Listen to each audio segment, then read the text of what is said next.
wa taqwiyatan lihablil ukhuwah bainal muslimin fi Indonesia wal muslimin fil Qahirah.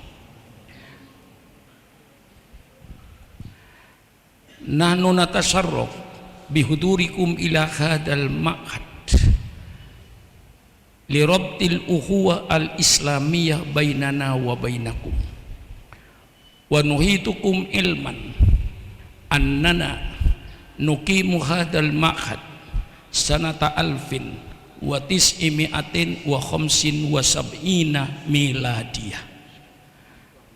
Idan kana umru hadal ma'had ilal an hawalai khamsa wa arba'ina sana wa da'watul lati da'atna ila iqamati hadal ma'had al khawfu an mustaqbalil Islam wal muslimin fi Indonesia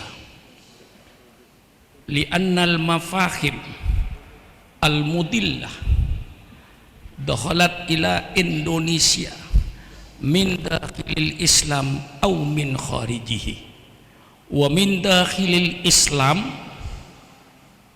asy-Syiah wa Ahmadiyah wa takfiriyah wa minal kharij al mafahim al mudlimah wal haddama ilal Islam minas sahyuniyah duhulu al khurriyah wal ilmaniyah ila Indonesia huma tufsidani lil Islam fi Indonesia. Haufan min dalika nahnu nuqimu hadal ma'had litaqwiyatil aqidah ala abna'il Islam aqidah ahli sunnah wal jamaah. Nahnu al aqidah ala tariqati al imam Abu Hasan al Ash'ari nahnu minal wa fi syariah nahnu natamassak bi ahadil madhahibil arba'ah wa nahnu ala madhabi Syafi'i wa Syekh Muhammad Salim ala madhabil Hanafi. Alhamdulillah laisa hunaka al adawah bainal madahib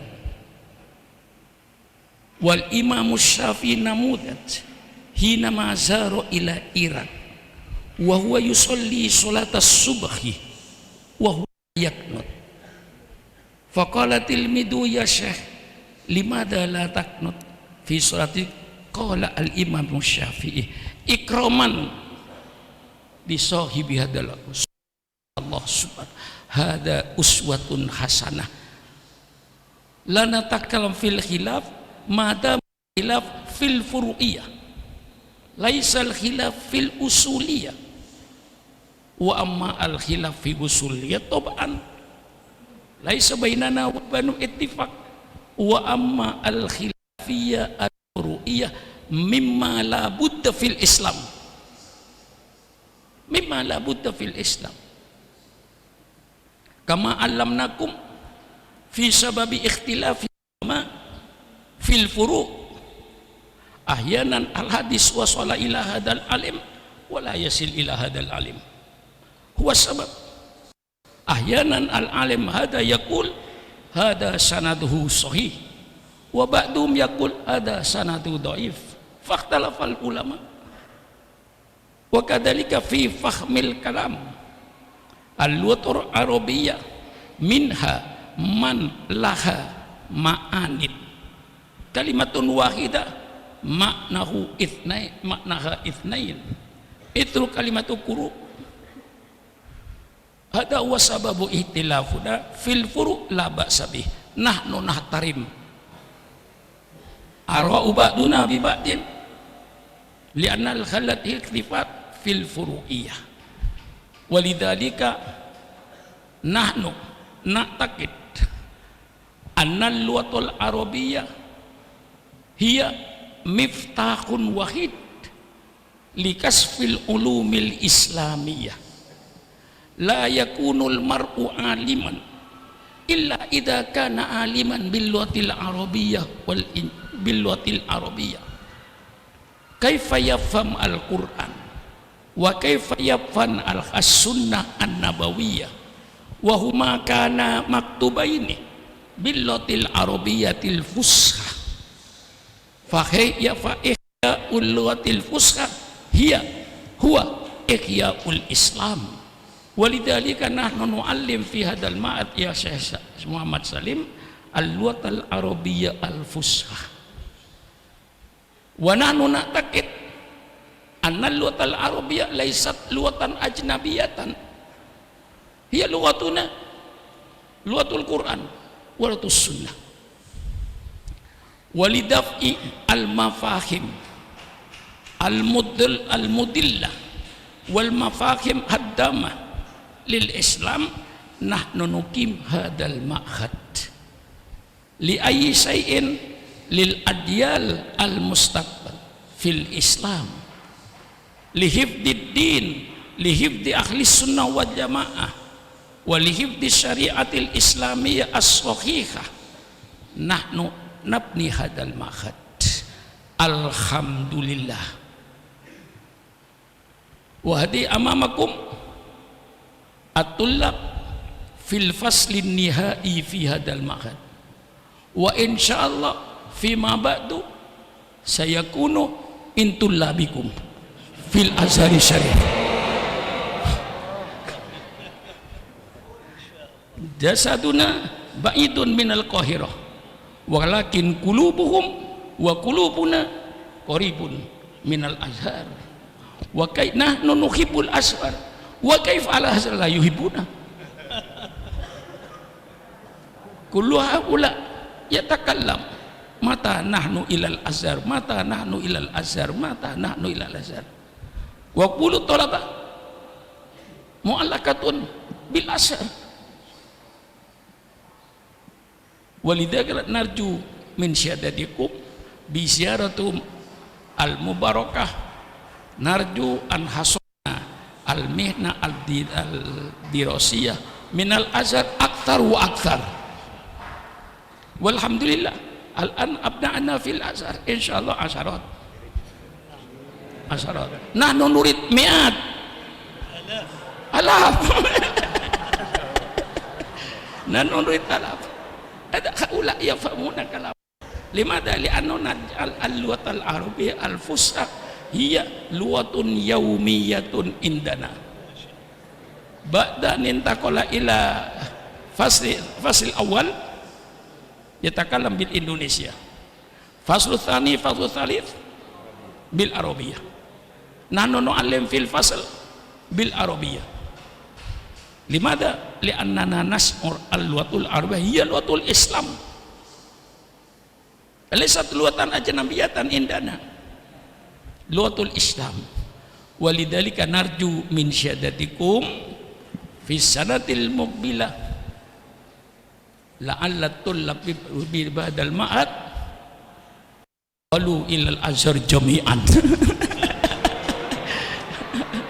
hada rojaun qawiyun aqidun nah tadi ada litahqiqi al-ulum al-islamiyah nahnu na'taqid al-ulum al-asl al-islamiyah as-sahihah tu'allam fil azhar walidzalika la budda abda'ana liyaltahik dirasatahu fil azhar lilainil ulum islamiyah as-sahihah ala aqidah di ahli sunnah wal jamaah ala aqidah asyairah wa ala syariatil madahibil arba'ah wa nanu na'taqid hadal ulum wajadna fil azhar litahqiq wa tausi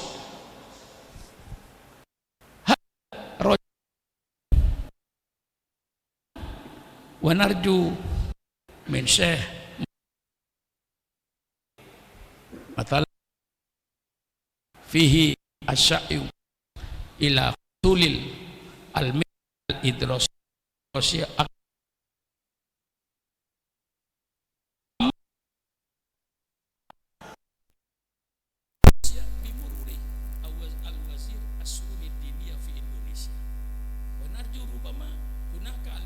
Indonesia mubasharatan ilal ma'had dari Rahman lil mumtaz mubasharatan ilal azhar al jayyid jiddan mubasharatan ilal azhar amma jayyid fi Indonesia.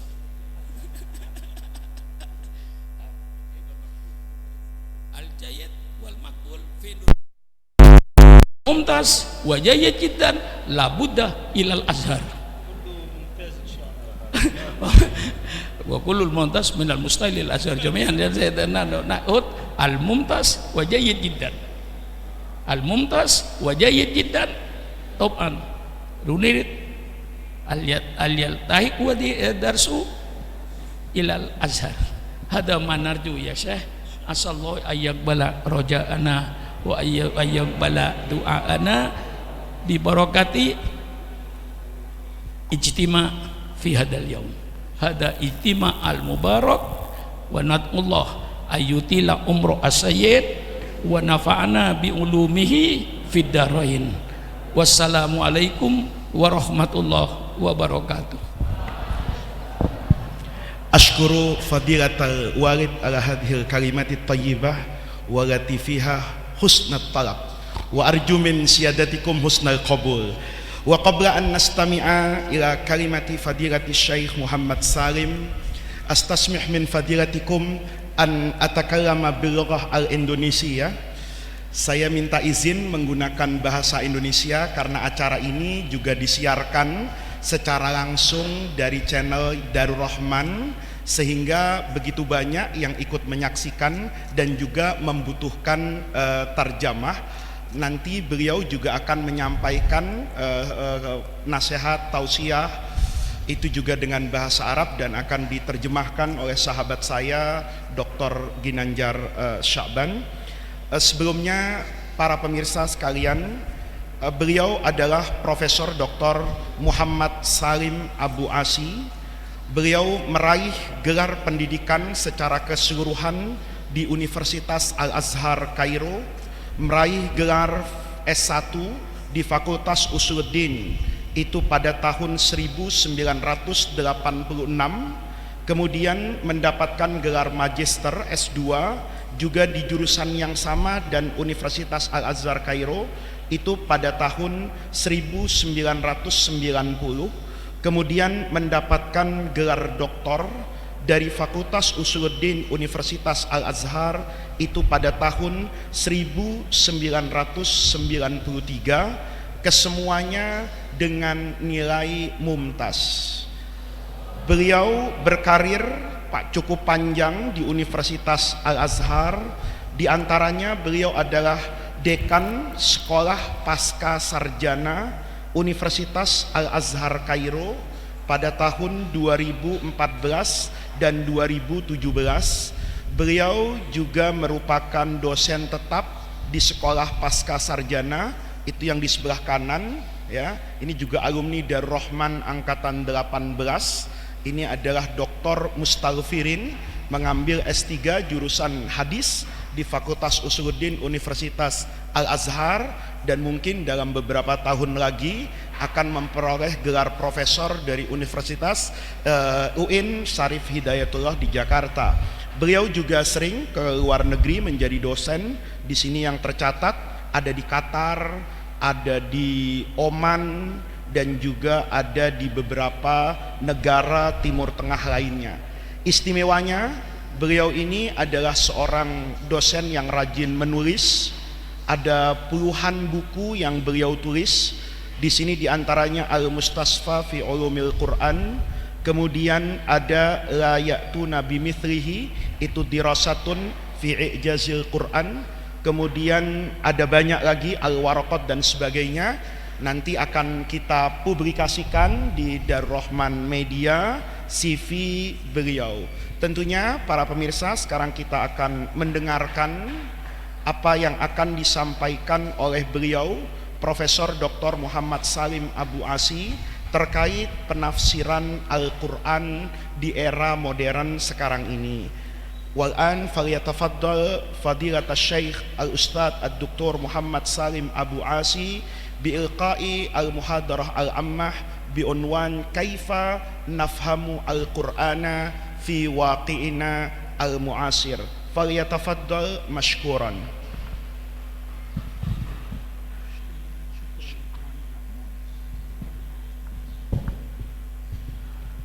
أحمدك ربي وأستعينك وأصلي وأسلم على خير خلقك سيدنا محمد وعلى آله وصحبه أجمعين. وبعد، فيجب علي في بداية الكلمة أن أتوجه بالشكر الجزيل إلى الحاج شكرا مأمون على حسن استقباله وضيافته وترحيبه بي، لا بشخصي أولا بل لعمامتي الأزهرية التي أحسست منذ اللحظة الأولى أنه عالم كبير، وأنه ولي صالح، وأنه محب للأزهر الشريف ولبلد مصر العظيمة. ويتوجب علي أن أبادله حبا بحب، ومن ثم يعلم الله أني منذ وقعت عيني على رؤيته يعلم الله أني أحببته وكأني أعرفه منذ سنوات. فأسأل الله عز وجل في بداية كلمتي أن يمد الله في عمره وأن يمتعه بالصحة والعافية، وأن يجعل هذا المعهد العتيق في ميزان حسناته يوم القيامة، وأن يجعل الله نصرته وحبه لدينه في ميزان حسناته وشافعا له يوم العرض على الله. كما أتوجه ثانية إلى أخي العالم الجليل الشيخ فايز أيضا على حسن الاستقبال وعلى حبه للأزهر الشريف ولمصر. كما أتوجه إليكم أبنائي وبناتي جميعا، أتوجه إليكم قبل بداية المحاضرة بعدة نصائح. النصيحة الأولى، وأنتم في السنة الأخيرة في هذا المعهد، أن تواصلوا الليل بالنهار في طلب العلم الشرعي الأصيل. طيب. Baik. Bismillahirrahmanirrahim. Pertama-tama saya memuji kepada Allah Subhanahu wa Ta'ala dan meminta pertolongan kepadanya. Salawat serta salam juga semoga senantiasa tercurahkan kepada makhluk terbaik yang pernah diciptakannya, Sayyidina Muhammad sallallahu alaihi wasallam, beserta para sahabat, keluarga, para tabi'in semuanya.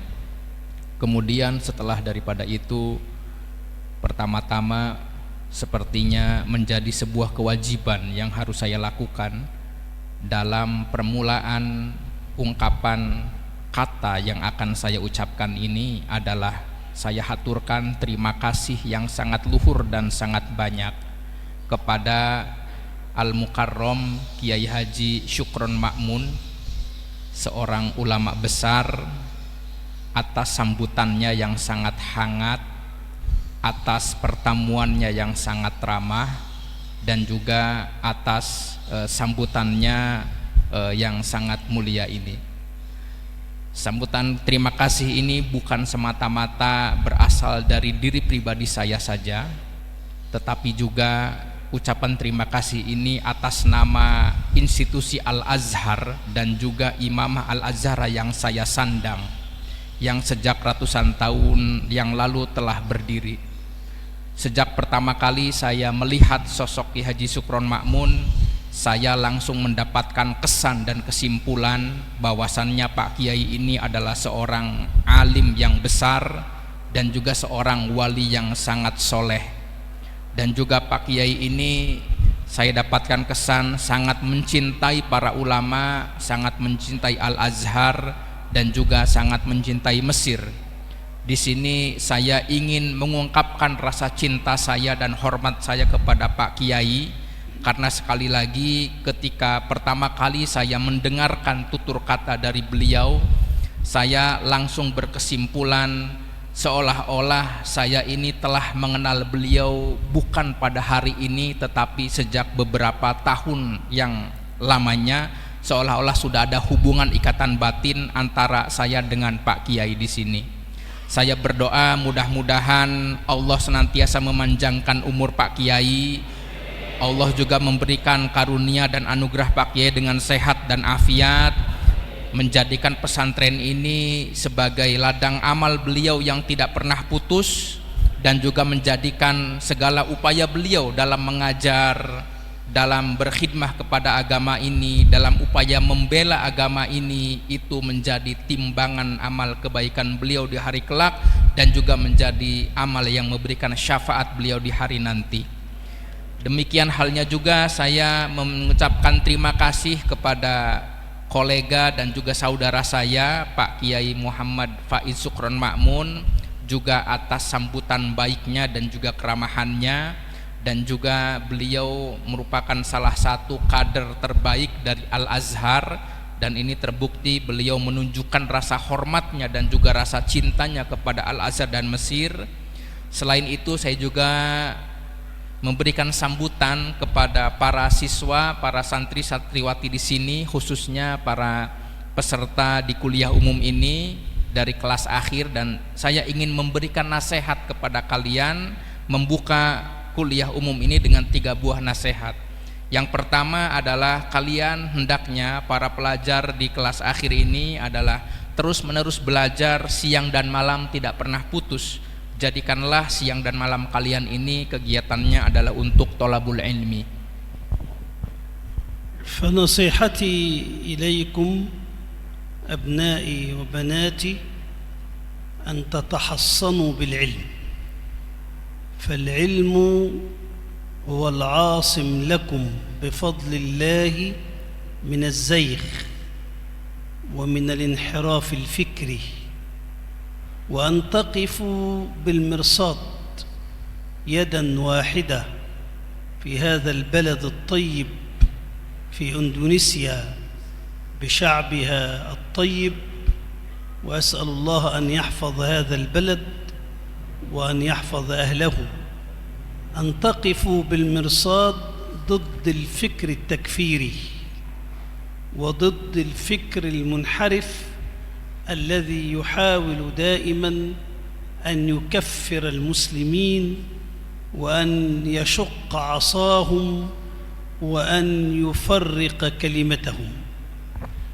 فهذا المعهد أسأل الله سبحانه وتعالى أن يزيد في طلابه وأن يكون صرحا علميا إسلاميا في هذا البلد وفي بلدان أخرى إن شاء الله تعالى. كما يسعدني أن أرحب بكم في بلدكم الثاني في مصر وفي الأزهر الشريف، ومن الآن تعتبرون أن لكم والدا في القاهرة هو في خدمتكم في أي وقت. أدخل بعد ذلك إلى المحاضرة التي عنونت بكيف نفهم القرآن في ظروفنا المعاصرة. وأحب Utarjim awal pada iznukum. أنا أنسى معلش. Nasihat selanjutnya untuk kalian wahai putra-putraku dan putri-putriku tercinta adalah hendaklah kalian membekali diri kalian dan juga membentengi diri kalian dengan ilmu, karena ilmu adalah sebaik-baiknya bekal dan juga sebaik-baiknya benteng yang akan menjaga kita dari kebodohan, kesengsaraan, dari kesalahan, keluputan, dan juga dari hal-hal yang melenceng dalam pemikiran agama ini. Karena itu kalian harus senantiasa merapatkan barisan, menguatkan diri kalian, khususnya di Indonesia ini, karena Indonesia ini adalah negara yang sangat indah dan bagus sekali. Para warganya juga adalah para umat muslim, dan penduduk Indonesia adalah warga yang sangat baik sekali. Saya berharap kalian bisa senantiasa untuk menjaga negara ini, dan juga mudah-mudahan saya berdoa agar Allah senantiasa menjaga negara ini juga. Saya juga berpesan agar kalian senantiasa menjaga negara dan bangsa ini dari pemikiran-pemikiran takfiri yang suka mengkafirkan orang lain yang tidak sepaham dengan mereka, pemikiran yang menyimpang yang selama ini telah menyusahkan dan memerangi ajaran agama Islam ini, yang telah membuat perpecahan di dalam tubuh umat Islam, yang telah mencabik-cabik barisan umat Islam ini karena pemikiran takfiri dan pemikiran yang menyimpang tersebut. Dan juga saya berdoa mudah-mudahan pesantren Darur Rahman ini senantiasa ajak hingga hari akhir menjadi manifestasi, menjadi menara dan juga mercusuar keilmuan Islam yang kemudian bisa menerangi negara ini dengan ilmu keislamannya dan juga negara-negara muslim lainnya. Saya juga ingin menegaskan kepada kalian bahwasannya saya di Mesir akan menyambut kalian, dan saya adalah orang tua kalian di Mesir kalau kalian nanti ke Mesir nanti. Jika kemudian ada perlu apa-apa, maka saya berada dalam khidmah kalian. قبل أن أدخل في صلب الموضوع كيف نفهم القرآن الكريم، أريد أن أعلمكم أبنائي وبناتي أن القرآن الكريم هو ما أوحاه الله عز وجل إلى سيدنا محمد صلى الله عليه وآله وسلم عن طريق الوحي الجلي، أي نزل به جبريل عليه السلام إلى سيدنا رسول الله صلى الله عليه وسلم. وهذا الوحي يتميز بميزات عديدة، يكفيني أن أقف عند مزيتين اثنتين. المزية الأولى أنه كتاب معجز، ومعنى معجز أنه ليس في مكنة البشر إلى أن تقوم الساعة أن يأتي أحد بمثل هذا القرآن الكريم. والخصيصة الثانية أن عربية القرآن جزء لا يتجزأ من هذا الكتاب، ومن ثم كما تفضل شيخنا، ومن ثم لا يمكن أن نفهم القرآن الكريم إلا من خلال لغة العرب، تلك اللغة التي نزل بها القرآن الكريم. Nah, sebelum saya lebih jauh menyelam dalam tema kuliah umum pada kali ini, yaitu bagaimana kita memahami Al-Quran dalam konteks kehidupan kita di zaman kontemporer ini, saya ingin mengatakan bahwasannya pertama, Al-Quran adalah wahyu yang diturunkan oleh Allah Subhanahu wa Ta'ala kepada junjungan kita Nabi besar Muhammad Sallallahu Alaihi Wasallam melalui perantara malaikat Jibril. Maksudnya dengan cara wahyu ini adalah Al-Quran tersebut diturunkan melalui perantara malaikat Jibril dan kemudian disampaikan kepada Rasulullah Sallallahu Alaihi Wasallam. Wahyu suci Al-Quran ini memiliki beberapa keistimewaan. Tapi di sini saya mencukupkan menyebut dua keistimewaan daripada Al-Quran sebagai wahyu suci tersebut. Yang pertama di antara keistimewaan Al-Quran tersebut adalah Al-Quran adalah kitab yang mukjiz, kitab yang memiliki mukjizat. Artinya apa? Artinya bahwasannya sejak Al-Quran itu diturunkan hingga hari kiamat nanti tidak akan pernah ada satu orang pun makhluk atau manusia yang mampu untuk menyaingi, menandingi dan bisa membuat Al-Quran itu sendiri. Artinya Al-Quran ini di luar batas kemampuan manusia secara gaya bahasanya, susunannya dan seterusnya. Lalu yang kedua, Al-Quran ini juga adalah Arabiyah Al-Quran, bahasa Arab yang menjadi bahasa ditulisnya dan diturunkannya Al-Quran adalah sesuatu hal yang tidak bisa dipisahkan daripada keistimewaan Al-Quran itu sendiri.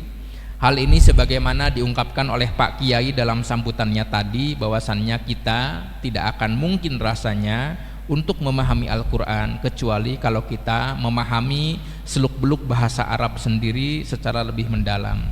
Karena itu bisa dikatakan bahwasannya bahasa Arab ini bahasa istimewa karena menjadi bahasa Al-Quran itu sendiri. من خلال هذا التعريف الذي ذكرته أقف بين شاطئين،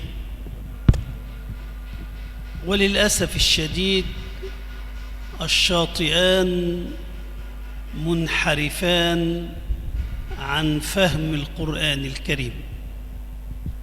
الشاطئ الأول يتعامل مع القرآن الكريم على أنه منتج ثقافي وعلى أنه نضح للثقافة العربية التي كانت سائدة آنذاك، بمعنى أن القرآن تأليف بشري، ويريد هذا الصنف من الحداثيين والعلمانيين أن يتعاملوا مع القرآن الكريم على أنه كتاب كأي كتاب، ينظرون إليه بالنقد وينظرون إليه بالمعارضة.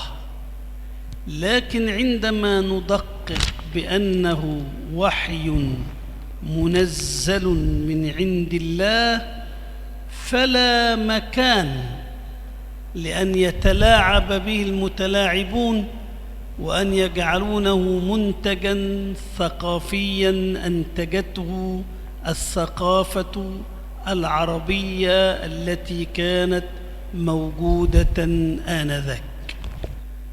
ومن ثم يجب أن نعتقد أن القرآن الكريم بقراءاته وبأحرفه السبعة المنزلة على سيدنا رسول الله صلى الله عليه وسلم هو كلام الله المنزل على وجه القطع واليقين.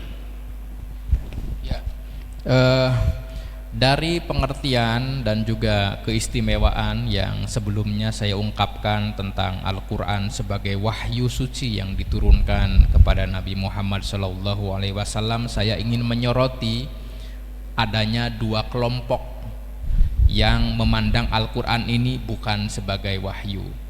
Ada dua kelompok yang menyimpang, yang memandang Al-Quran ini bukan sebagai kitab suci.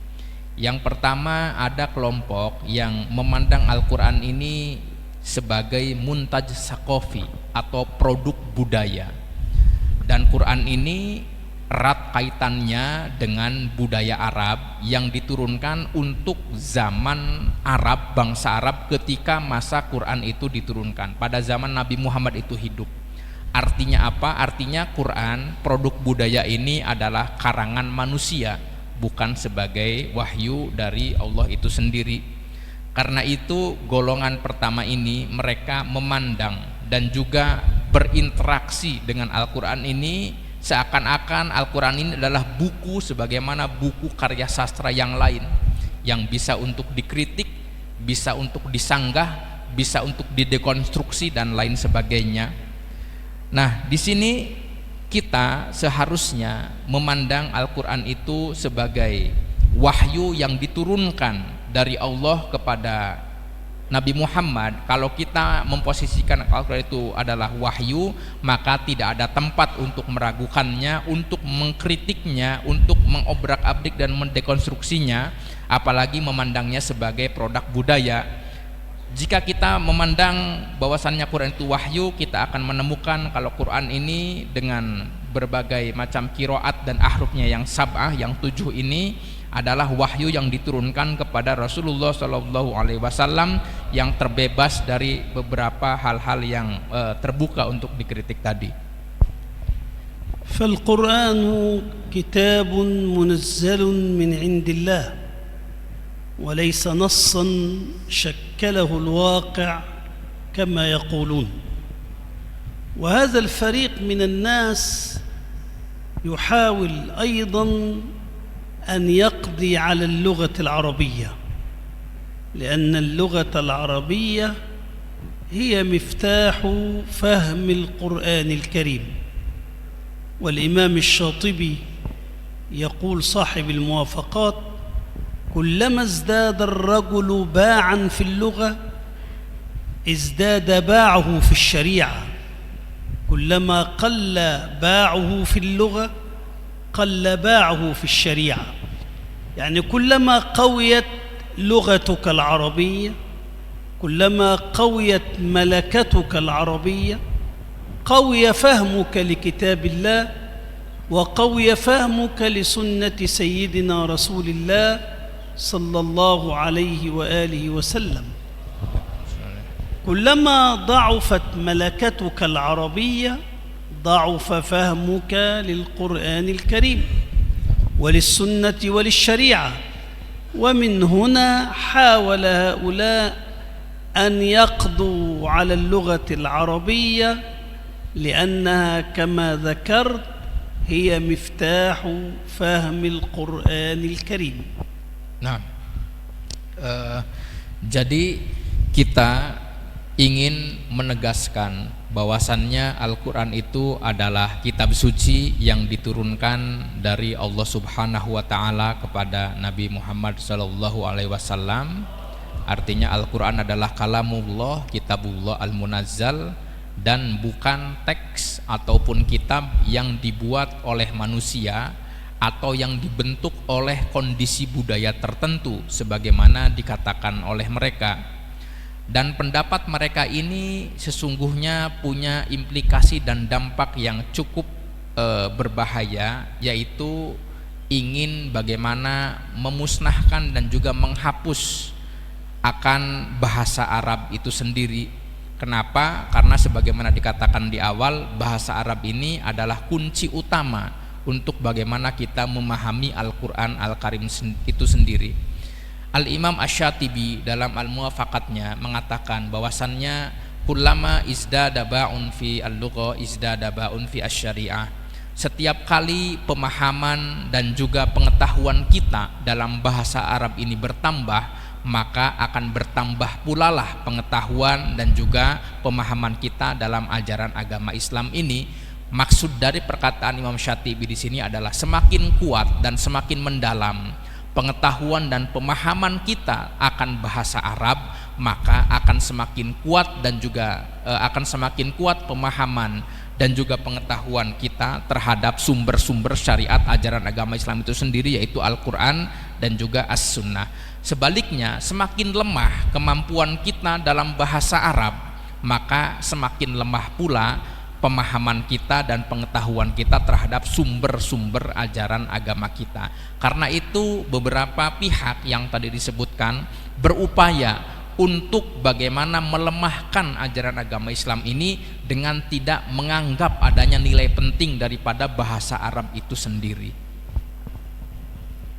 فإذا قضي على اللغة العربية فنحن أمام كتاب كل واحد يفهم من هذا الكتاب ما يشاء، فنصل إلى الأمر الذي يريدون وهو النسبية المطلقة، يعني كل قارئ يقرأ القرآن الكريم يفهم منه ما يريد ويفهم منه ما يشاء، على حد قول أبي الطيب المتنبي: أنام ملء جفوني عن شواردها ويسهر الخلق جراها ويختصم. كل واحد يفهم من القرآن ما يفهم، ومن ثم نخرج من القرآن بفهوم متناقضة متعارضة، فنقف أمام القرآن وهو كتاب يقول كل شيء ولا يقول شيئا، ومن ثم نتحلل من أخلاقه، نتحلل من عقيدته، نتحلل من تشريعاته، وتحكمنا الظروف المعاصرة وتحكمنا الحريات الشخصية، ولا داعي أن نتحاكم إلى هذا الكتاب العظيم. هكذا يقول الحداثيون. Ya, di sini Al-Quran itu sendiri merupakan kitab yang terbuka.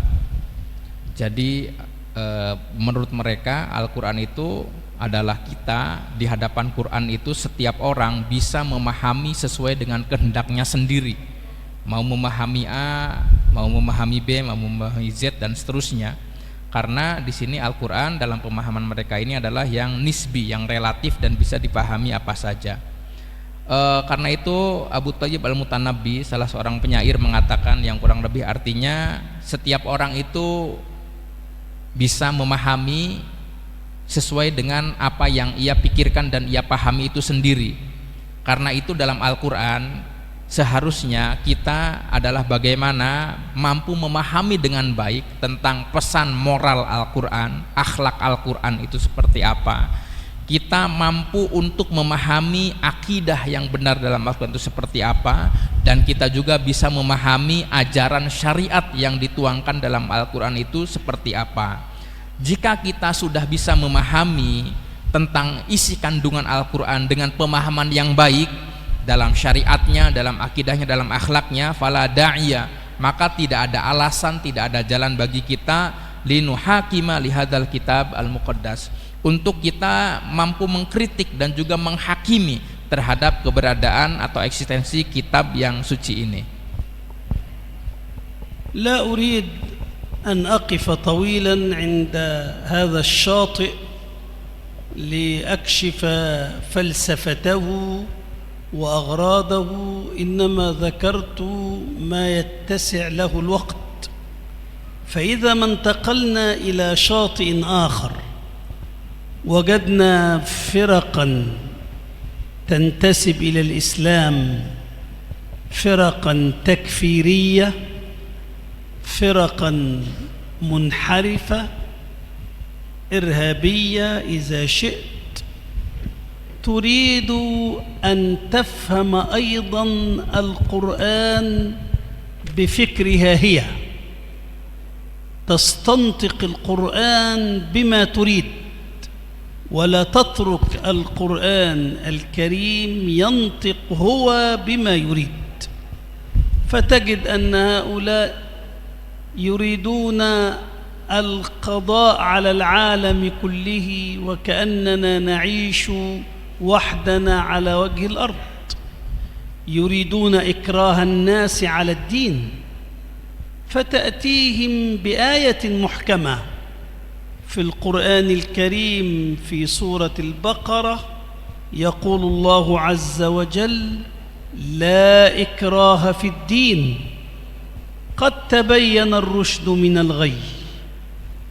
وهذه الآية الكريمة تأمرنا ألا نكره أحدا على الدخول في الدين.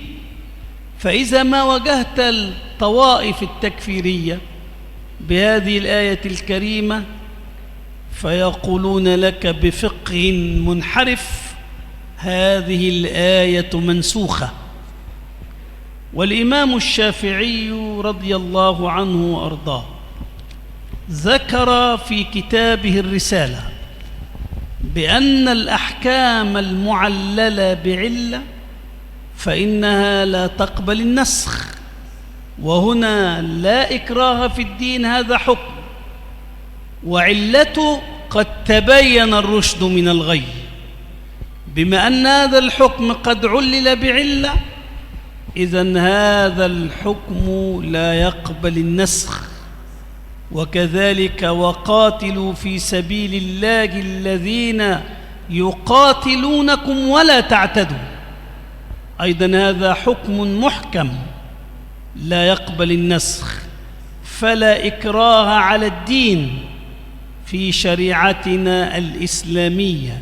نحن ندعو الناس إلى الخير وندعو الناس إلى الهدى، لكننا لا نكره أحدا على الدخول في الدين. Ya, tadi kita sudah mengulas tentang kelompok pertama yang memandang Al-Quran ini sebagai produk budaya dengan pandangan yang bisa kita sebut sebagai pandangan liberal. Sekarang kita ingin menyoroti kelompok kedua yang berada di sisi yang lain. Nah, kelompok kedua ini adalah kelompok yang terlalu ekstrim dalam memahami nas-nas dalam Al-Quran tersebut.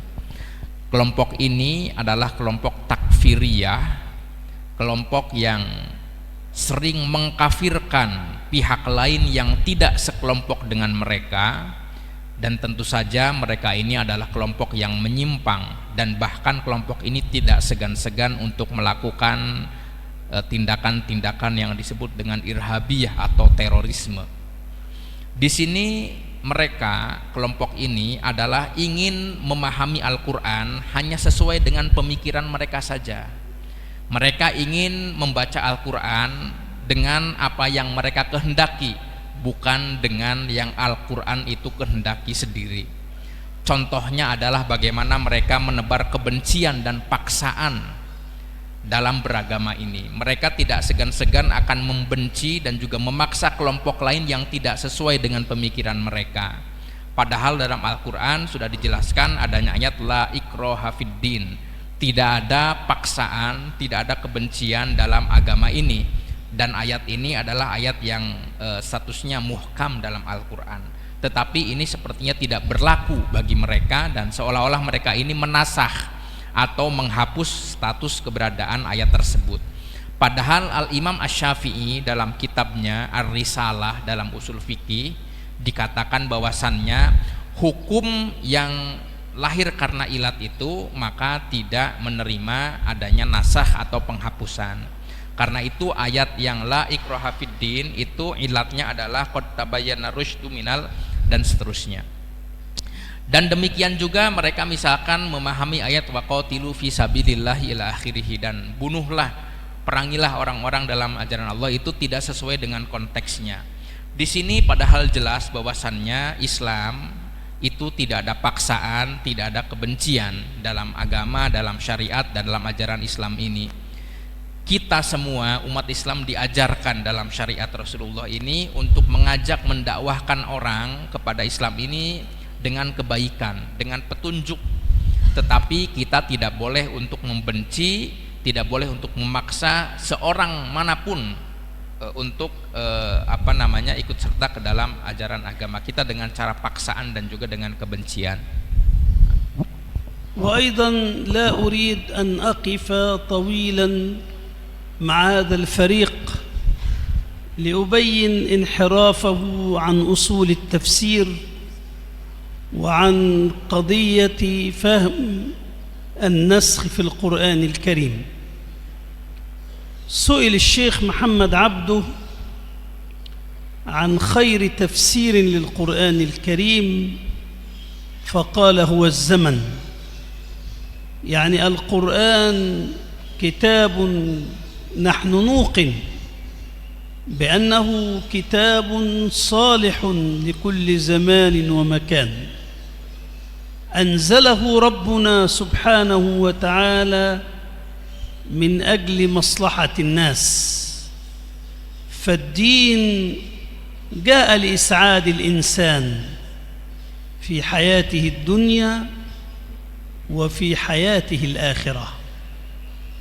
هذا الكتاب الذي أنزله ربنا سبحانه وتعالى لابد أن ندركه بأصول تفسيره من الاحتكام إلى اللغة العربية والاحتكام إلى أصول التفسير والاحتكام إلى مقاصد الشريعة، ثم نفهم الواقع الذي نعيش فيه ونفهم العالم من حولنا، ثم نحاول أن ننزل أحكام هذا الكتاب على الواقع الذي نعيش فيه. Baik, terkait kelompok kedua ini saya juga tidak akan terlalu panjang lebar untuk membahas tentang bagaimana kesalahan dan juga penyimpangan-penyimpangannya yang terlalu ekstrim dalam memahami ajaran dan juga nas-nas Al-Quran. Di sini kita ingin berbicara tentang problematika memahami Al-Quran itu sendiri. Suatu ketika Al-Imam Muhammad Abduh ditanya tentang eksistensi Al-Quran itu sendiri, dan beliau menjawab bahwasannya Al-Quran itu adalah sebuah kitab tuntunan kehidupan yang soleh likulli zaman wa makan, yang layak bagi setiap zaman dan juga setiap tempat, artinya tidak terbatas oleh waktu dan juga oleh tempat. Al-Quran adalah kitab yang diturunkan oleh Allah Subhanahu wa Ta'ala demi kepentingan kemaslahatan manusia semuanya, karena agama ini sendiri datang untuk kebahagiaan kehidupan manusia baik di dunia ataupun di akhirat. Karena itu karena itu untuk bisa kita memahami kandungan isi kitab suci Al-Quran ini diperlukan ilmunya. Yang pertama, kita perlu menguasai ilmu bahasa Arab untuk memahami Al-Quran itu sendiri. Yang kedua, kita harus memahami ilmu pokok-pokok ilmu tafsir, usul tafsir. Yang ketiga, kita harus memahami ilmu maqasidus syariah, atau apa maksud dan juga usul pokok-pokok daripada syariat itu sendiri.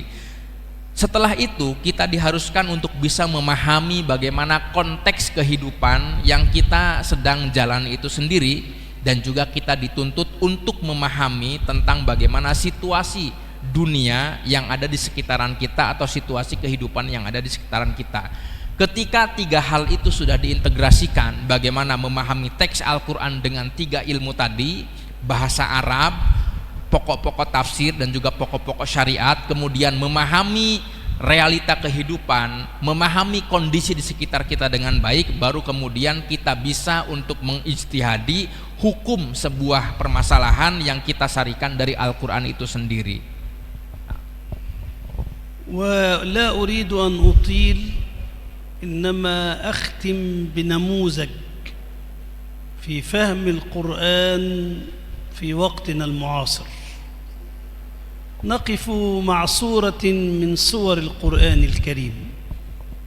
أعتقد أن المسلمين جميعا في مشارق الأرض ومغاربها يحفظون هذه السورة، ألا وهي سورة الفاتحة.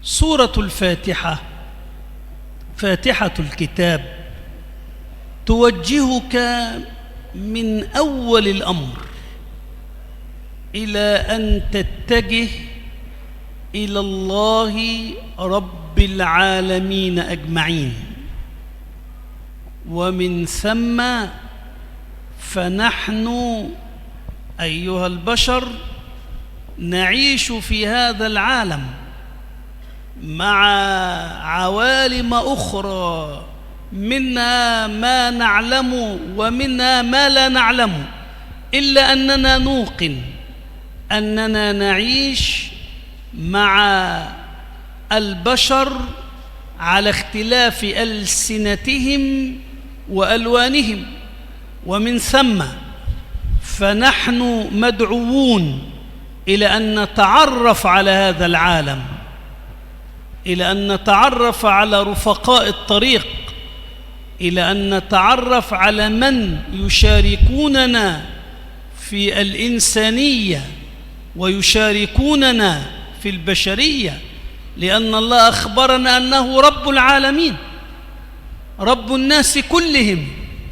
المسلم لا يعيش بمفرده على ظهر هذه البسيطة، هو يعيش مع أناس آخرين كما ذكرت، تختلف ألسنتهم وتختلف ألوانهم ومذاهبهم وعقائدهم، ومن ثم فأنت مدعو بما أنك تقرأ فاتحة الكتاب، أنت مدعو أن تتعرف على إخوانك في الإنسانية في مشارق الأرض ومغاربها.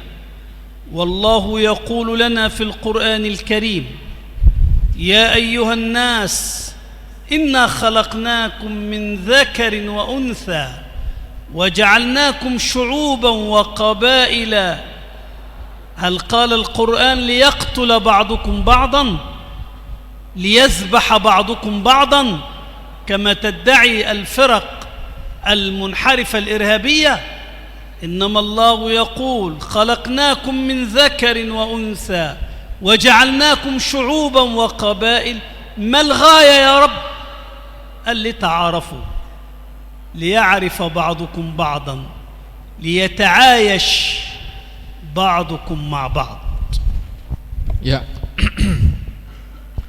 Di sini saya ingin memberikan contoh saja bagaimana kita memahami kandungan isi Al-Quran ini yang sesuai dengan konteks kehidupan kita pada zaman ini melalui pemahaman dari sebuah surat, salah satu surat yang saya yakin hampir semua umat muslim di seluruh dunia ini menghafalkan dan juga hafal surat tersebut di luar kepala, karena surat ini senantiasa wajib dibaca setiap sholat, yaitu surat Al-Fatihah.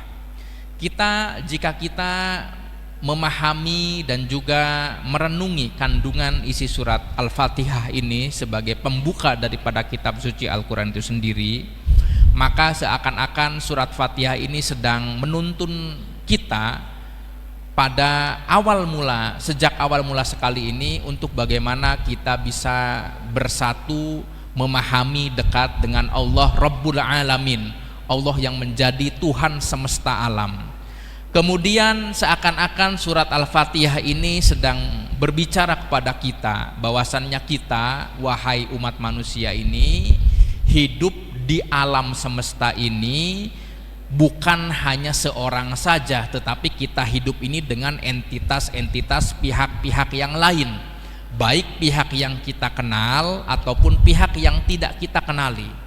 Karena itu kita sesama manusia ini hidup berdasarkan dengan perbedaan antar sesama kita, baik perbedaan bahasa, perbedaan budaya, perbedaan warna kulit, dan perbedaan-perbedaan lainnya.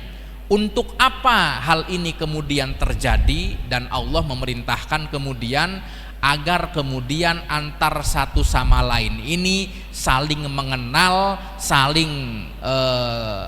mengenal antar sesama di dalam alam semesta ini. Saling mengenal bagaimana seorang itu bisa hidup dan bekerja sama dalam al-insaniyah, dalam kemanusiaan di sini. Karena apa? Karena Allah sendiri dalam Al-Fatihah ini menyebutkan sifat beliau sebagai Rabbul Alamin, Tuhan semesta alam, termasuk di dalamnya adalah Tuhan seluruh umat manusia semuanya. Karena itu kita manusia ini tidak bisa untuk hidup sendiri saja di alam dunia dan alam kehidupan ini, tetapi kita hidup berdampingan dengan pihak-pihak yang berbeda-beda antar satu sama lain, berbeda warna kulitnya, berbeda bahasanya, berbeda kelompoknya, berbeda pemikirannya, berbeda akidahnya, berbeda juga agamanya. Karena itu di sini Al-Quran dalam surat Al-Fatihah seakan-akan memberikan kita pesan untuk saling mengenal, untuk saling bertenggang rasa antar satu sama lain, bahwasannya manusia ini adalah saling bersaudara. Dalam al-insaniyahnya di sini ada yang disebut dengan ukhuwah insaniyah, persaudaraan universal umat manusia fi masyariqil ardi wa magharibiha, mulai dari belahan timur sampai belahan barat dunia ini. Karena itu dalam ayat yang lain dikatakan, ya ayuhan nas inna khalaqnakum min dzakari wa untha wa ja'alnakum syu'uban wa qabaila lita'arafu. Dikatakan, wahai umat manusia, sesungguhnya kami menciptakan kalian ini terdiri dari jenis kelamin laki-laki dan perempuan, terdiri dari berbagai macam suku bangsa, agar kalian saling mengenal baik. Karena itu saya ingin mengajukan pertanyaan, apakah Al-Quran di sini mengajak, menyerukan kita umat manusia ini untuk saling membunuh satu sama lain, untuk saling berperang satu sama lain? Tentu saja tidak. Allah secara fitrah penciptaan kita menyuruh dan menegaskan kepada kita untuk saling mengenal dan berhubungan baik antar satu sama lain, bukan untuk saling berkonflik, berperang, dan juga saling memerangi antar satu sama lain. ثم توجهك الفاتحة، فاتحة الكتاب توجهك ثانية إلى المصير المحتوم، وأنك لا تعيش في هذه الحياة في مسرحية من فصل واحد فقط. الكاتب العاقل لا يمكن أن يكتب مسرحية من فصل واحد فيها قتل وفيها عنف وفيها ظلم وفيها ثم تنتهي. لا بد من فصل آخر يقف الإنسان فيه أمام رب العالمين. ففاتحة الكتاب تدعوك إلى أن تعرف أو أن تقف على قمة الزمن وعلى نهاية التاريخ، أنك عائد إلى الملك مالك يوم الدين، يوم الجزاء. فأنت لابد أن تدرس التاريخ، تاريخ الإنسانية منذ البداية، وتتعرف على الإنسانية حتى النهاية، لأنهم رفقاء معك في المصير المحتوم وفي الوقوف أمام رب العالمين. فأنت مدعو أيضا أن تأخذ الناس بالرفق واللين إلى الهدى حتى تنجو البشرية عندما تقف أمام الله مالك يوم الدين. Lalu selain filosofi yang pertama tadi, bahwasannya Allah adalah Rabbul Alamin, Tuhan semesta alam, Tuhan segala umat manusia, saya ingin mengajak kita semua, kalian semua juga, untuk melanjutkan kepada poin kedua daripada bagaimana kita memahami surat Al-Fatihah sesuai dengan konteksnya ini. Yang kedua, bahwasannya surat Al-Fatihah seakan-akan sedang membimbing kita, mengajak kita untuk memikirkan sebuah konsep daripada ujung kehidupan manusia itu sendiri yang pasti akan datang. Kita manusia ini seakan-akan diberikan peringatan dalam surat Al-Fatihah bahwasannya kamu hidup ini bukan hanya di alam kehidupan dunia saja, bukan hanya dalam babakan kehidupan duniawi saja, tetapi akan ada babakan kehidupan lain yang akan datang, yang menjadi kemudian bahan evaluasi bagi kehidupan kita di kelas kehidupan dunia sekarang ini. Karena bagi seorang yang berakal, rasanya tidak mungkin ketika dia hanya belajar di satu kelas saja, kemudian dia tidak naik ke kelas berikutnya sesuai dengan ketentuan penilaiannya di sini. Kita tidak mungkin hidup di alam kehidupan dunia yang penuh dengan kekerasan, penuh dengan kezaliman, penuh dengan angkara murka ini dan selesai itu saja, tidak mungkin. Tetapi akan ada kehidupan lain yang mana kemudian akan menjadi ladang hisab, ladang ganjaran di hadapan Allah, dan itu adalah di hari kiamat kelak. Hari ini seakan-akan mengajarkan kepada kita tentang nilai sebuah waktu, qimatuz zaman wa nihayatuz zaman, dan juga akan berakhirnya sebuah kehidupan, masa kehidupan ini. Di sini dikatakan bahwasannya Allah itu adalah Maliki Yaumiddin, penguasa hari akhirat kelak di sini. Dan di sini Al-Fatihah juga seakan-akan memotivasi kita umat manusia ini untuk harus mempelajari sejarah manusia ini mulai dari awal mulanya sampai dengan akhir nantinya. Karena akhir daripada kehidupan ini adalah sudah jelas, yaitu tentang kematian dan hari hisab kelak di sini. Karena itu tentu saja ketika kita ingin mengajak manusia, kita harus mengajak dengan kebaikan, dengan kelembutan, kepada petunjuk itu, sehingga kemudian umat manusia ini dipenuhi oleh cinta kasih, oleh kasih sayang, bukan oleh permusuhan, bukan oleh pembunuhan dan seterusnya. وتوجهك الفاتحة ثالثة إلى أنك أمام خيارين لا ثالث لهما، إما أن تكون على صراط مستقيم وإما أن تكون على غير ذلك، طريقان اثنان لا ثالث لهما، إما أن تدعو الله بأن يهديك صراطا مستقيما وإما أن تنحرف عن هذا الطريق. ومن هنا نتبين أن هذه الصورة أخرجت العرب الذين نزل فيهم القرآن، أخرجتهم من البقعة الضيقة الجغرافية والثقافية التي كانوا يعيشون فيها، أخرجتهم إلى نطاق العالمين. ومن ثم ينبغي أن نعلم أن القرآن الكريم كتاب أنزل إلى العالمين، ومن ثم فأنت مدعو إلى دراسة العالم، وأنت مدعو إلى أن تفهم القرآن الكريم بنظرة واسعة، بنظرة الرحمة والشفقة والرفق واللين عندما تعرض أحكام هذا الكتاب على العالمين. Ya, yang ketiga, di antara hal yang bisa kita dapatkan pelajaran penting daripada surat Al-Fatihah itu adalah tentang pilihan hidup. Pilihan hidup kita sebagai manusia ini cuma ada dua, tidak ada yang lainnya. Dua pilihan ini, yang pertama adalah kamu berdiri di atas jalan yang lempang, atau kamu berdiri bukan di atas jalan yang lempang itu, yaitu jalan yang dibenci dan juga jalan yang tersesat. Karena itu kita dihadapkan pada dua pilihan. Apakah kita nanti akan berdoa memohon kepada Allah agar kemudian Allah ini menempatkan kita, menunjukkan kita terhadap jalan yang lurus tersebut, atau apakah kita memilih untuk tidak berada dalam jalan lurus tersebut tetapi pada jalan yang menyimpang, jalan yang tersesat tersebut.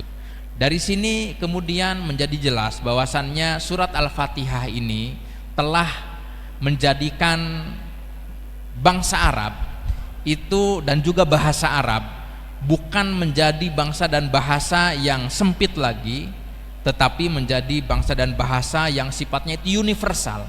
Al-Quran ini bukan hanya diturunkan untuk orang Arab saja, tetapi juga untuk alam semesta secara lebih luas lagi. Karena itu kita sebagai seorang muslim adalah harus memahami dan memposisikan Al-Quran itu adalah kitab yang diturunkan untuk seluruh semesta alam, bukan hanya untuk bangsa Arab saja. Karena itu kalian, wahai umat muslim, kalian itu diajak melalui surat Al-Fatihah ini untuk mengetahui dunia secara luas.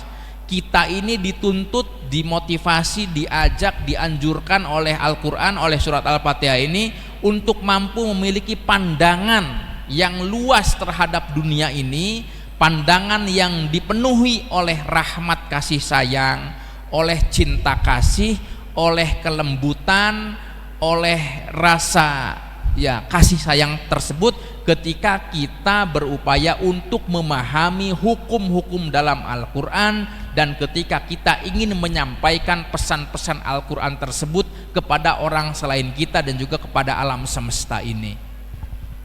في الحقيقة كنت أريد أن أكمل الحديث عن فلسفة التاريخ من خلال سورة الفاتحة، لكن الوقت يضيق وهناك أسئلة كثيرة تأتي إلى هذا المعهد العتيق، ونريد أن نناقش هذه الأسئلة أو أن نجيب عن بعضها بما تيسر من التقدير. أشكركم جميعا، وأخيرا الحمد لله رب العالمين، ونفتح المجال إلى الأسئلة بعد إذن مولانا وشيخنا وبعد إذن أستاذنا الشيخ فايز، فليتفضل مشكورا. أشكر فضيلته على هذه الكلمات الطيبة. والآن يا مولانا هناك أسئلة كثيرة من المتابعين عبر يوتيوب، لأن بعضهم يعرفكم كثيرا على تمسككم بالمذهب الأشعري.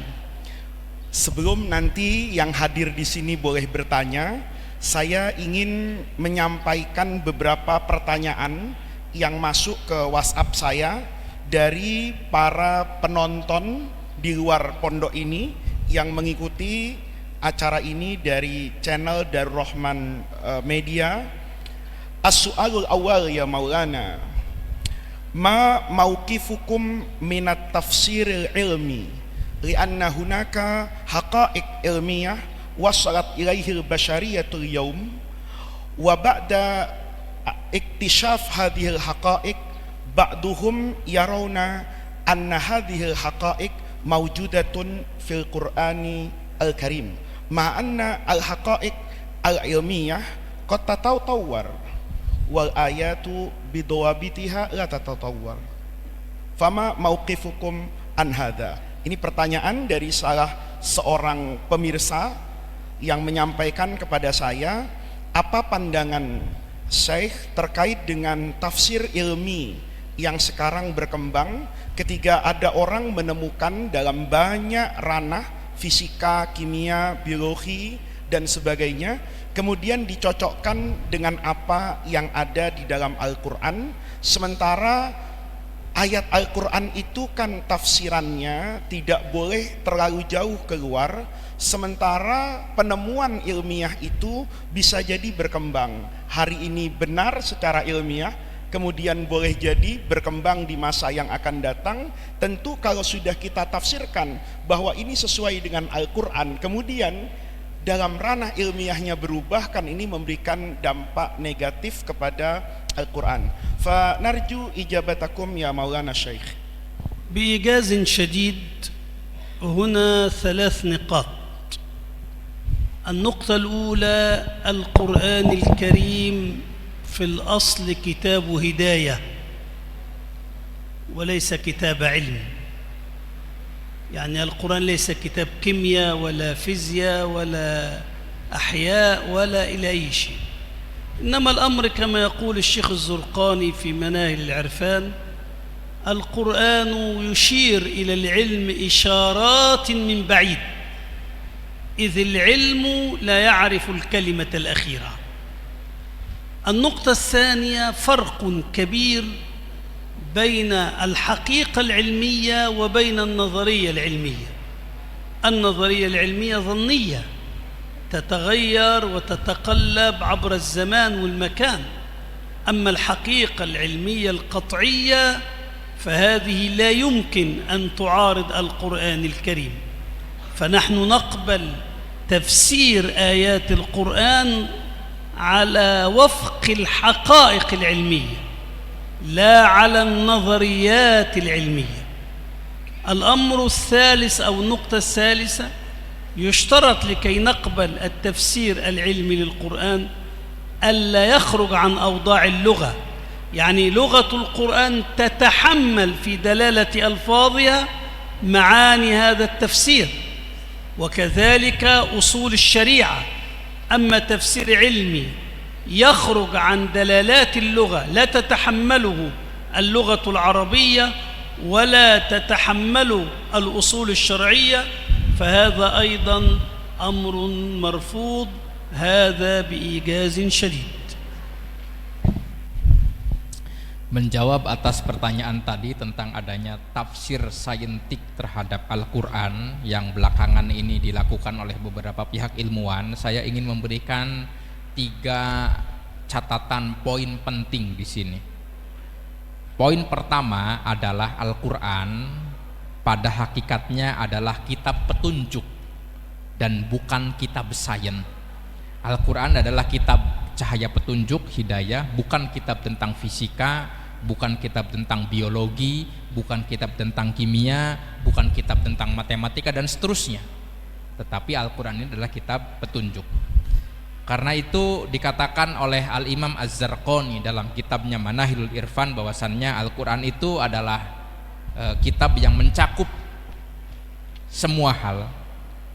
Sementara ilmu itu adalah pengetahuan yang kalimatnya tidak ada akhirnya, selalu akan ada penemuan-penemuan baru, selalu ada inovasi-inovasi baru.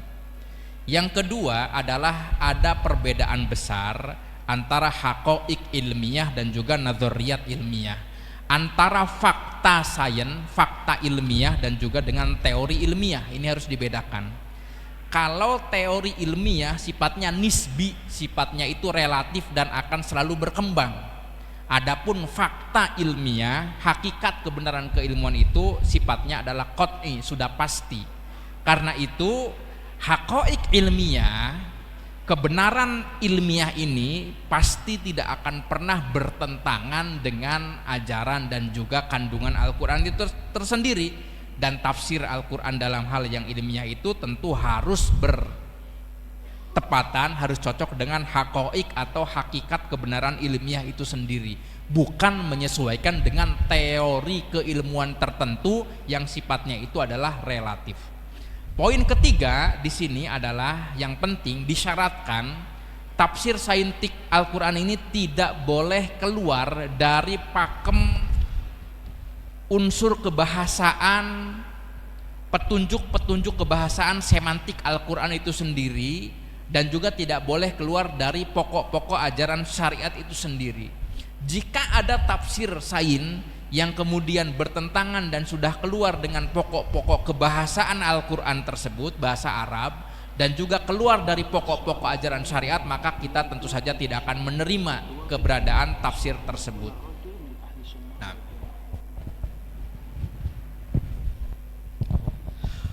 السؤال الثاني يا مولانا الشيخ بخصوص مصطلح أهل السنة والجماعة.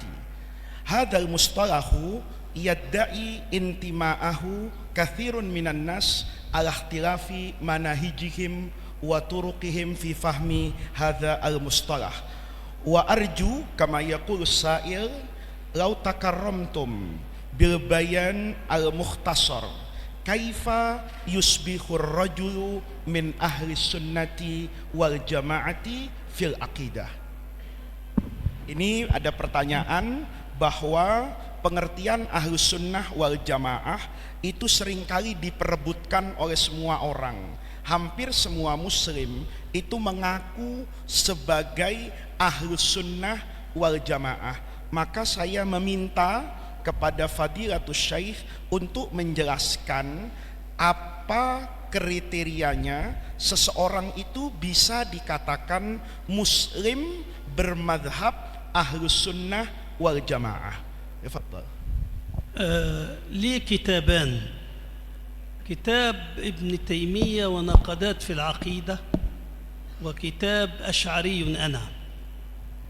في هذين الكتابين وضعت في البداية الخريطة من هم أهل السنة والجماعة، وحللنا أن الإمام الأشعري رضي الله عنه والإمام أبو منصور الماتريدي الإمامان الأشاعرة والماتريدية، نص ابن السبكي في طبقات الشافعية وابن عساكر في تبيين كذب المفتري وغيرهما على أن أهل السنة هم الأشاعرة والماتريدية. لعل واحدا يقول هذه دعوة، نحن نقول نحتكم جميعا إلى الميزان العلمي. نحن نقول لكي يكون الرجل من أهل السنة والجماعة أن يكون على المنهج الأشعري أو الماتريدي. والإمام الأشعري كما يقول العلماء لم يكن صاحب فرقة ولم يكن صاحب مذهب، إنما قام منتصرا للحق الذي دل عليه كتاب الله ودل عليه سنة رسول الله صلى الله عليه وآله وسلم وما عليه الصحابة. فتعالوا نأتي بالمسائل العلمية نعرضها على القرآن والسنة، فإن كان القرآن والسنة يقر مسائل الاعتقاد التي تعتقدها فأنت من أهل السنة والجماعة، وإلا فأنت خارج عن أهل السنة والجماعة. هذا باختصار شديد. Menjawab pertanyaan tadi tentang Ahlus Sunnah wal Jamaah itu yang benar yang mana, saya ingin menyinggung bahwasannya saya menulis 2 buah karya terkait hal ini. Yang pertama tentang Ibnu Taimiyah dan kritiknya, dan juga buku karya yang kedua ini, kitab yang kedua berjudul Asy'ariyun Ana. Saya adalah seorang pengikut Imam Abul Hasan Al-Asy'ari. Dalam 2 buku tersebut, pertama-tama saya mengulas dan juga menjelaskan tentang peta pemikiran sehingga akhirnya bisa mengkesimpulkan siapakah itu Ahlus Sunnah wal Jamaah. Dan saya mendapatkan kesimpulan bahwasannya yang mengikuti manhaj berpikir Imam Abu Hasan Al-Asy'ari atau Abu Mansur Al-Maturidi itu adalah mereka para golongan Ahlus Sunnah wal Jamaah. Ini bukan semata-mata klaim, tetapi ini adalah hasil pembuktian ilmiah dan semuanya berada dalam timbangan ilmu pengetahuan, bukan semata-mata klaim kosong belaka. Karena apa yang diajarkan oleh Imam Al-Asy'ari dan Al-Maturidi secara keilmuan itu yang kemudian mengukuhkan keduanya sebagai imam Ahlus Sunnah wal Jamaah. Karena itu Imam Asy'ari bukan seorang peletak dasar mazhab atau golongan tertentu, tetapi Imam Asy'ari ini sejatinya adalah seorang pembela ajaran kebenaran agama Islam yang sesuai dengan Al-Quran dan Sunnah. Karena itu ajaran-ajaran daripada Imam Al-Asy'ari sudah bisa dipastikan itu sudah sesuai dengan apa yang dimuradi oleh Al-Quran dan Sunnah itu sendiri. Dan karena itu bisa kita simpulkan apa-apa yang tidak sesuai dengan Quran dan Sunnah itu bukan Ahlus Sunnah wal Jamaah. Sementara Imam Asy'ari dan Al-Maturidi ini sudah sesuai dengan Al-Quran dan Sunnah itu sendiri. Taib, wal'an u'til fursata lil khudur. Hal hunaka wahid yurid ayyas'al? Taib, tafaddal. Hada ismuhu Khairul Alwan, takharraja fi Ma'had Tarim fil Yaman. Khairul Alwan ismu. Taib. تفضل يا خير الألوان.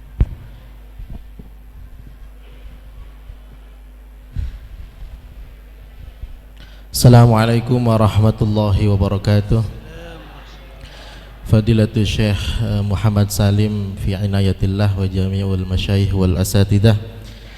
Indi soal zahiratun min adh-dhahir allati naraha al-yawm anna ahad masalan minal muntasibina lil ilm,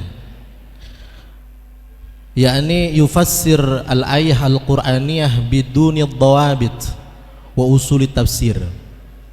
Masalan hunak wahid mimman yantasibuna ila ilm qala masalan fi qawlihi ta'ala ya ayyuhalladzina amanu idza qila lakum tafassahu fil majalis fafsahu yafsahillahu lakum. Qala hadza yani ar-rajul anna tafassahu fil majalis hatta fis salah baina wahid al-ma'mum wahid akhar fi masafah mustadillan bihadhil ayah, yakni hadha dhahiratun min adh-dhahir nasma'uha wa naraha fi wasail ijtimaiyah mansyur bainan nas. As-su'al, halid dhawabit wa usulut tafsir minal qat'iyat allati la yumkin li ahadin mukhalafatuha. Arafna wa alimna anna nusus al-Qur'aniyah qat'iyatul thubut, wa amma at-tafasir allati fassaraha al-ulama khalafan wa salafan wa khalafan mimma yajuzu mukhalafatuha li'annaha min adh-dhanniyat li'annahu intaj fikri min alimin mufassirin fi zamanil madhi wal hadir. Lakin as-su'al allati sa'atrahu ila fadilatikum ad-dawabit fi fahmil Quran usulut tafsir, hal hadhi minal asasiyat minal yaqiniyat minal qat'iyat allati la yajuzu li ahadin inkaruha aw mukhalafatuha. Naam, as-su'al hakika. Jazakumullah khair. أولا هذه الأصول وهذه الضوابط منها ما هو قطعي ومنها ما هو ظني، ومن ثم يترتب على القطعيات قطعيات، لأن اليقين يتولد من اليقين والظن يتولد من الظن. المقدمات الظنية تفضي إلى نتائج ظنية، والمقدمات القطعية تفضي إلى نتائج قطعية. أصول التفسير من أصول التفسير اللغة، فإذا كان اللفظ في لغة العرب ليس له إلا معنى واحد فقط الذي يعبر عنه في أصول الفقه عند الشافعية بالنص، لا يحتمل إلا معنى واحدا فقط، فهذا قطعي. عندما يقول الله قل هو الله أحد تلك 10 كاملة، هذا نص قطعي نفسره طبق اللغة العربية.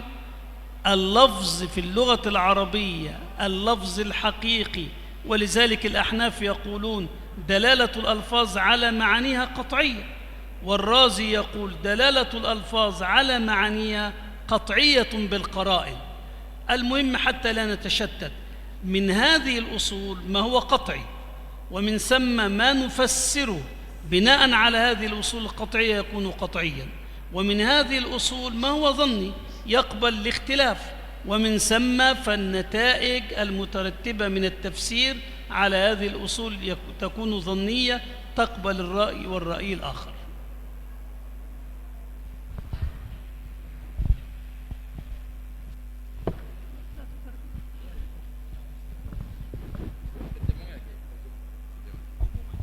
Ya baik.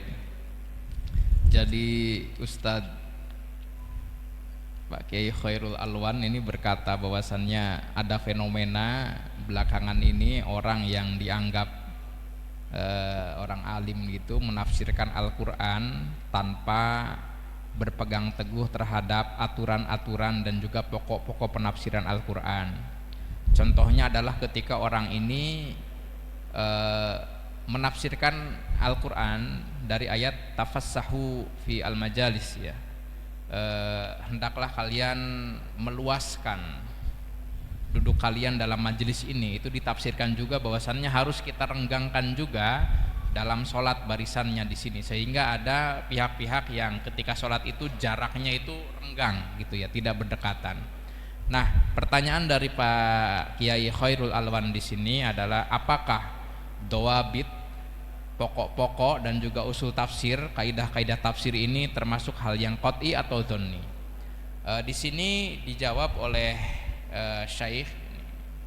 Ini karena bahasannya rumit tentang usul tafsir dan usul fikih, jadi mohon nanti dikoreksi terjemahan saya. Bahwasannya dalam dawabit dan usul tafsir ini memang ada sesuatu yang sifatnya qat'i dan ada sesuatu yang sifatnya dzanni. Hal ini sebagaimana kaidah yang al-yakin yatawallad fil yakin, sesuatu yang yakin itu lahir dari sesuatu yang sifatnya yakin juga. Dan karena itu dikatakan bahwasannya hal-hal yang sifatnya qat'iyah dalam kaidah itu pasti itu lahir dari nas asal mulanya yang juga qat'i di sini. Karena itu dalam bahasa Arab jika ada satu kalimat yang memang maknanya itu sudah pasti satu itu, maka itu sifatnya qat'i. Contohnya adalah ayat qul huwallahu ahad, Allahus somad dan seterusnya, itu maknanya yang memang sudah jelas dan qat'i. Tetapi akan ada di sini misalkan makna-makna kalimat-kalimat yang maknanya itu multi tafsir di sini, maka itu memungkinkan untuk hal yang dzanni di sini.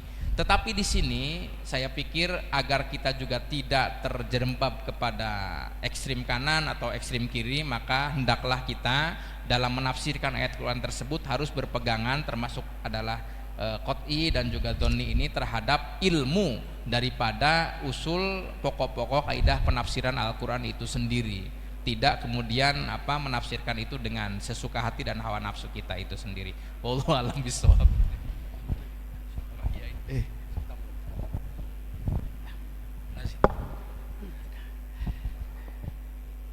Pertanyaan tadi saya cuman menambahi ya.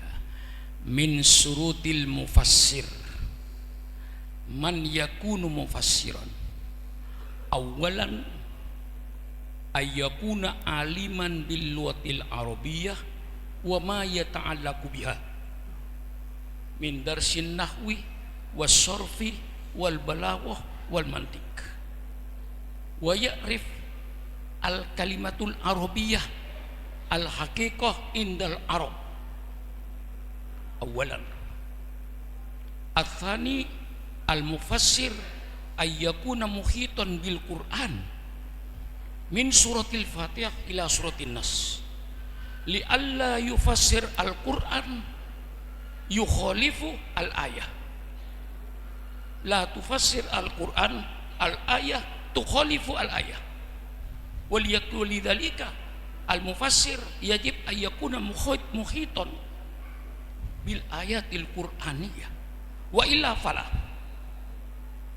Sa'uti lakal mithal fi qouli ta'ala alaysa lil insani illa ma sa'a fayaqul adamu amalil ghairi lil ghair. Hadha syai'un ajib, adamu intifa'u amalil ghairi lil ghair. Wal Qur'an yaqul wujudu intifa' amalil ghair alladzina ja'u min ba'dim yakunu rabbana ighfir lana wal ikhwanina alladzina sabaquna bil iman. Fahada tafsir bi ra'yihi yukhalif al ayah. Walidhalika yakuna al mufassir muhitan bil ayatil qur'aniyah liya'rif al jami' man fassara al qur'an bi ra'yihi falyatabawa maq'adahu minan nar. La yufassir al qur'an bi iradatihi wa la yufassir al qur'an wa ahyanan al ayah tufassir al ayah.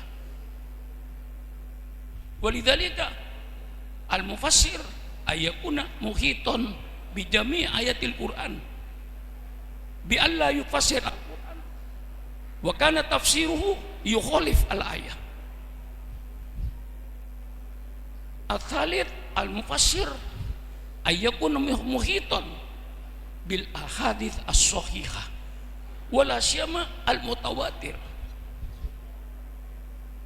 Limadha la tufassir al-ayah wa tafsir yukhalif al-hadis as-sahih wala siyama al-mutawatir fa tafsir batil. Idan nahnu nu'akkid ma ajaba Syekh kifah jawabiyah Syekh takriban تعلمنا كثيرا. sahih hadal kalabiyah. نعم صحيح. Sahih. بارك الله فيك. Apa Pak? Terjemahkan dulu ke dalam. Mohon izin Pak Kiai. Jadi hal yang paling penting adalah ketika kita ingin menafsirkan Al-Quran, haruslah kita memenuhi syarat-syarat yang harus kita punya menjadi seorang mufassir. Yang pertama, seorang mufassir itu harus betul-betul paham, alim tentang bahasa Arab dan ilmu-ilmu yang berkaitan dengan bahasa Arab itu sendiri. Ilmu nahwunya, sorofnya, balaghahnya, badi'nya, ma'aninya, bayannya, dan seterusnya. Itu kita harus mengetahui seluk-beluk bahasa Arab dan ilmu-ilmu yang berkaitan dengan bahasa Arab itu. Yang kedua, seorang mufassir juga diharuskan agar dia terliputi oleh Al-Quran itu sendiri. Dia harus betul-betul bisa meliputi Al-Quran mulai dari surat Al-Fatihah sampai surat An-Nas. Paham betul dari surat Al-Fatihah dengan surat An-Nas. Agar apa? Agar ia kemudian tidak menafsirkan sesuai dengan hawa nafsu dan kehendaknya. Jangan sampai kemudian dia menafsirkan Al-Quran justru bertentangan dengan ayat Al-Quran itu sendiri. Dia menafsirkan ayat yang satu bertentangan dengan ayat Al-Quran yang lain. Dia menafsirkan satu ayat Al-Quran tetapi kemudian bertentangan dengan hadis sahih yang lain. Karena itu ini nilai pentingnya tadi itu. Baik para hadirin dan juga pemirsa, ini masih banyak sebetulnya pertanyaan yang masuk, tapi karena sempitnya waktu maka kita cukupkan pertemuan ini. Naktafi bihadzal liqa wa nashkuru fadilatas Syekh Muhammad Salim Abu Asi ala hadhil kalimati thayyibah laka fi qulubina kullal hubbi wal ihtirami wat taqdir lima qaddamtahu lana min ilmin wa mabadi' qayyimah. Hudurukumul yawm ya maulana ila hadzal ma'had huwa bimathabati wisamil ilmi nu'alliquhu ala sudurina madal ayyami wad duhur. Syukran lakum ya manaratal ilmi wal ma'rifati. Nas'alullaha ta'ala ayyaj'ala jam'ana hadha jam'an marhuma wa tafarruqana min ba'dihi tafarruqan ma'suma. Wa narju min fadilatikum at-takarruma bid-du'a fi khitami hadzal majlisil mubarak. اللهم اجمعنا عليك وفرقنا عليك ولا تجعل حاجتنا إلا إليك يا رب العالمين. اللهم اجمعنا عليك وفرقنا عليك ولا تجعل حاجتنا إلا إليك يا رب. كما آمنا بسيدنا محمد ولم نره فلا تحرمنا في الجنان رؤيته. اللهم لا تحرمنا في الجنان رؤيته. اللهم لا تحرمنا في الجنان رؤيته. اللهم افتح علينا جميعا فتوح العارفين. اللهم افتح علينا فتوح العارفين. اللهم علمنا يا رب العالمين. اللهم يسر أمورنا يا أرحم الراحمين. اللهم وسع أرزاقنا يا رب. اللهم استرنا فوق الأرض واسترنا تحت الأرض واسترنا يوم العرض عليك يا رب. كما سترت ما مضى من أعمارنا استر ما بقي من عمرنا يا رب. كما سترت ما مضى من أعمارنا استر ما بقي من عمرنا. لا تفضحنا يا رب بين خلقك. اللهم نجنا من عذاب النار. اللهم نجنا من عذاب النار. اللهم باعد بيننا وبين عذاب النار. اللهم ارحم والدينا يا رب العالمين. اللهم ارحم أمهاتنا وآباءنا يا رب العالمين. اللهم اغفر الذنوب. اللهم استر العيوب يا رب. كلنا أمل ألا نخرج اليوم من هذا المجلس إلا وقد غفرت جميع ذنوبنا. اللهم لا تسألنا يوم القيامة عن شيء. اللهم اغفر لنا كل شيء. اللهم لا تسألنا عن شيء. اللهم بارك لنا في شيخنا مؤسس هذا المعهد العتيق. اللهم بارك في عمره. اللهم متعه بالصحة والعافية. اللهم بارك في أولاده وذريته وماله يا رب العالمين. اللهم اجعل هذا المعهد في ميزان حسناته واجعل ما بثه من علم في ميزان حسناته يوم القيامة.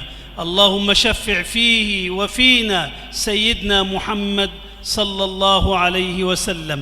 اللهم بارك في الأستاذ فايز وبارك فيكم جميعا.